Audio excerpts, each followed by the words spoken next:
guys, welcome back to my channel. Please subscribe and like this video and comment down below what you would like to see next. Alright, let's get started. So the first thing you will need is a cake. You can use vanilla, chocolate, it doesn't really matter, whatever flavor you want. You can use your own recipe or a box cake. I'm using a box cake today. Next, you're going to need a big bowl. And then you need some treat sticks. These are by Wilton. I got them at Walmart.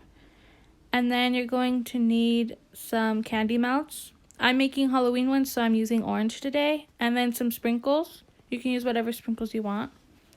And then you're going to need frosting. This just really depends on what kind of cake you're making. Since I'm making vanilla, I have vanilla frosting.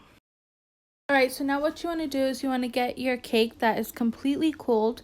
And you're going to throw it into the big bowl. Once you have all the cake in there, you want to use your hands and just kind of grind it up a little bit so it's nice and fine. You want to do this until it looks a little something like this. Now you want to add your frosting. You're only going to want to add a little bit at a time because if you add too much, then it's going to become too sticky and you're not going to be able to roll into a ball. I'm using my hands for this, but you can always use a spatula or a spoon if you want. So the way that you know that it's done is when you're able to roll into a ball and it doesn't crumble apart. So now I'm going to take a tablespoon of the dough and roll into a ball and then place it on a baking sheet lined with wax paper. You can also use parchment paper if you like. So I'm going to keep doing this until all the dough is gone.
So once you're done rolling them, you could put them in the fridge for 30 minutes or you can put them in the freezer for 15.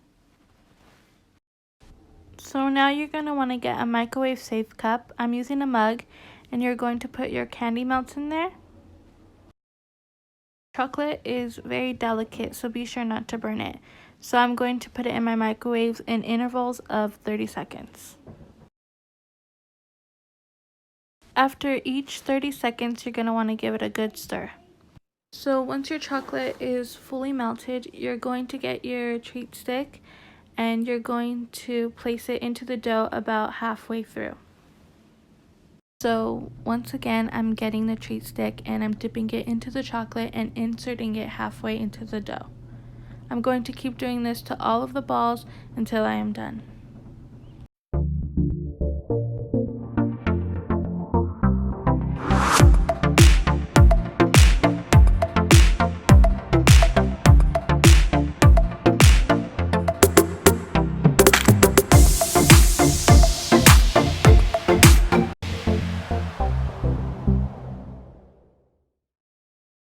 So once you've done this, you're going to want to pop them back into the fridge for about another 10 to 15 minutes.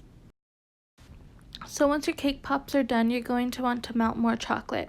The only thing different this time is you're going to add a little bit of oil. Just using plain old vegetable oil. You can also use coconut oil if you want. And I'm just going to put a little bit into the cap and then I'm going to add it into the chocolate and then stir it in really well. Once you've given it a good stir, you're going to want to put it in your microwave in the intervals of 30 seconds again. And this time you want to be very, very careful because this time coming around, it's going to be easier to burn. Once you've done that, you want it to look something a little like this. It's going to be kind of runny and you want it this way because it's going to be really easy for you to dip the cake pops in, and this way the cake doesn't become crumbling off into the chocolate. Then before I dip, I'm also going to get my sprinkles and pop them into a bowl so it's easier to sprinkle onto the cake pop. Now I'm going to stir my chocolate one last time, and then I'm going to grab my cake pop and I'm going to hold the cup at an angle and slowly dip the chocolate in, turning it. And then once I take it out, I'm going to gently tap it onto the sides of the cup to let the excess drip off. You want to do this very gently because if you tap too hard, then the cake is going to crumble and fall off the stick into your chocolate, and you do not want that. Once the majority of the excess has dripped off, you're going to sprinkle some of the sprinkles onto the cake pop, or you can dip it in there if you want as well. So I'll show you one more time. I'm going to grab my cake pop and hold my cup at an angle and slowly dip the cake pop into the chocolate. And then once I've done that, I'm going to tap it lightly on the sides of the cup to let the excess drip off. And then once you've done that, you want to add your sprinkles. You actually want to be fast because you don't want the chocolate to dry and then the sprinkles won't stick. And then you're going to want to do this for the rest of them.